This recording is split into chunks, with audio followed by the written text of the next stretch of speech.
இப்போ ஃபஸ்ட்டு வந்து அண்ணன் மனைவியா பார்த்துருப்பீங்க. அண்ணன் இறந்ததுக்கு அப்புறமா நெறைய பேர் உங்கள அந்த பொண்ணு வந்து 20 வயசுல புள்ளையோட தனியா நிக்குது. கல்யாணம் பண்ணிக்கோ அப்படின்னு சொல்லியிருப்பாங்க. சில பேரு கல்யாணம் பண்ண வேண்டாம். அந்த பொண்ணுக்கு ராசி இல்ல. அப்படி இப்படின்னு சொல்லியிருப்பாங்க. பட் உங்களுக்கு பர்சனலா உங்களுக்கு என்ன தோணுச்சு? பர்சனலாக எனக்கு அந்த அந்த டைமில் எனக்கு எதுவுமே தோணல. ஸோ மற்றவங்க சொல்கிறதுக்கு தான் நான் தலையாட்டிகிட்டு இருந்தேன். ஸோ என்ன சொல்கிறது, சில பேர் அம்மா மாதிரி, சில பேர் அண்ணனோட ஒய்ஃபு நீ எப்படி கல்யாணம் பண்ணிக்கலாம் அப்படிலாம் சொல்லியிருந்தாங்க.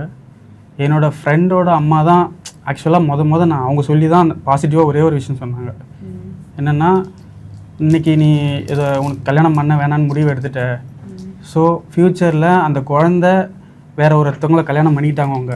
இன்கேஸ் அந்த குழந்தைக்கு அந்த டைமில் அவங்க வந்தவர் அவர் ஒரு வேளை நல்லவராக இருந்தால் பிரச்சனை இல்லை. நல்லவராக இல்லாத பட்சத்தில் உனக்கு அந்த குழந்தைய எப்பயோ ஒரு முறை போய் பார்க்குற அந்த டைமில் ஏதோ அந்த பையன் கஷ்டப்படுறான் ஏதோ ஒரு விதத்தில், அப்போ நீ ஃபீல் பண்ணுவல்ல, அந்த மாதிரி ஃபீலிங்லாம் உனக்கு வேணாம் அப்படின்னா நீ கல்யாணம் பண்ணிக்கிறது நல்லது அப்படின்னு சொன்னாங்க.